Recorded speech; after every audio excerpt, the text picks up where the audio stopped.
Good afternoon, guys.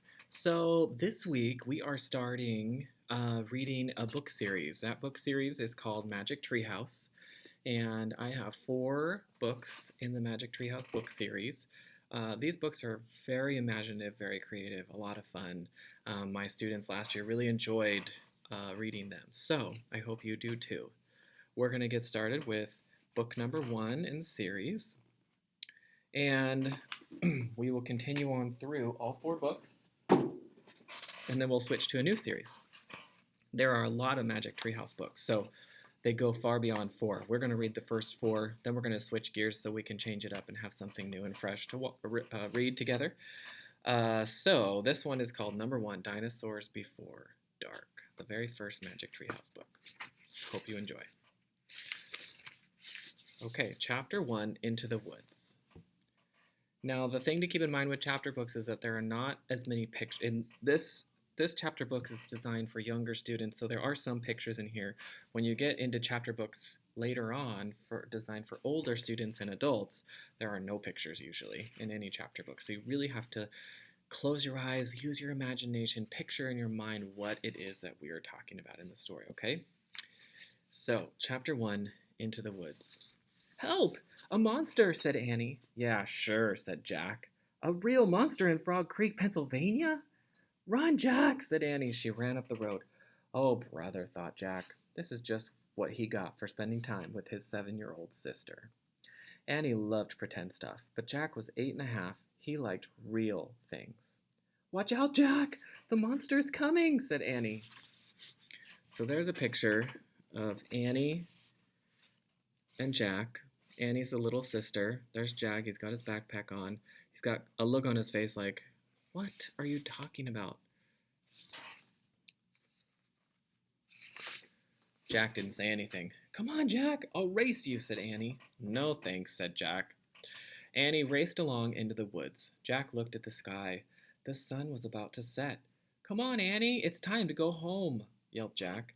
But Annie didn't answer. Jack waited. Annie, he called again. Jack, Jack, Annie shouted. Come here, quick. Jack groaned. This better be good, he said. Jack left the road and headed into the woods. The trees were lit with a golden late afternoon light. Over here, called Annie. Annie was standing under a tall oak tree. Look, she said. She pointed at a rope ladder. It was hanging down from high in the tree. Wow, Jack whispered. At the top of the tree was a tree house, tucked between two branches. That must be the highest tree house in the world, said Annie. Who built it, said Jack. I've never seen it before. I don't know, but I'm going up, said Annie. No, we don't know who it belongs to, said Jack. Just for a teeny minute, said Annie. She started up the ladder. Annie, come back, said Jack. But Annie kept climbing. She climbed all the way up the tallest branches. Jack sighed. Annie, it's almost dark. We have to go home. Annie disappeared inside the treehouse. Annie, called Jack. Jack waited a moment. He was about to call again when Annie poked her head out of the treehouse window. Books, Annie shouted. What? Jack said. It's filled with books, said Annie. Oh man, thought Jack. He loved books. Jack pushed his glasses into place. He gripped the sides of the rope ladder and he started up. So here's a picture of the treehouse way up in the tree and the rope ladder hanging down. And there's little Annie way up there in the treehouse. And here's Jack down here pleading with her. Come on, let's get out of here. We gotta go home. That was chapter one. Here's chapter two. The Monster. Chapter two is called The Monster. Jack crawled into the treehouse. Wow, he said. The treehouse was filled with books. Books were everywhere. Very old books with dusty covers and new books with shiny, bright covers. Look, said Annie, you can see far away. She was peering out the treehouse window. Jack looked out the window with her. Below were the tops of the other trees. In the distance, he could see the Frog Creek Library and the elementary school and the park. Annie pointed in the other direction. Hey, there's our house, she said. Annie was right. Jack could see their white wooden house with its green porch. In the yard next door was their neighbor's black dog, Henry. He looked very tiny. Hi, Henry, shouted Annie. Shush, we're not supposed to be up here, said Jack. Jack glanced around the treehouse again. He noticed that bookmarks were sticking out of many of the books. I wonder who owns all these books, he said. I like this one, said Annie. She picked up a book with a castle on the cover. Here's a book about Pennsylvania, said Jack. He turned to the page with the bookmark. Hey, here's a picture of Frog Creek, he said. Jack, it's a picture of these woods. Oh, here's a book for you, said Annie. She held up a book about dinosaurs. A blue silk bookmark was sticking out of it. Let me see, said Jack. He set his backpack down on the floor and he grabbed the book from Annie. Okay, you look at that one and I'll look at the one about castles, said Annie.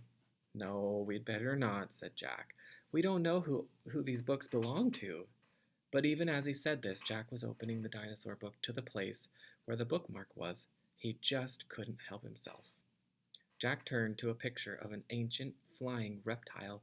He recognized it as a pteranodon. He touched the huge bat-like wings in the picture. Wow, whispered Jack. I wish we could go to the time of pteranodons. Jack studied the picture of the odd-looking creature soaring through the sky. Ah! Screamed Annie. What? Said Jack. A monster! Annie cried. She pointed out the treehouse window. Stop pretending, Annie, said Jack. No, really, said Annie. Jack looked out the window. A giant creature was gliding above the treetops. It had a long, weird crest on the back of its head, a skinny beak, and a huge bat-like wings. It was a real live pteranodon. The creature swooped through the sky. It looked like a glider plane. It was coming straight toward the treehouse. Get down, cried Annie. Jack and Annie crouched to the floor. The wind started to blow. The treehouse started to spin. It spun faster and faster, and then everything was still. Absolutely still. That's the end of chapter 2. And I am super excited to hear about chapter 3. That was quite the cliffhanger at the end of that chapter. Stay tuned.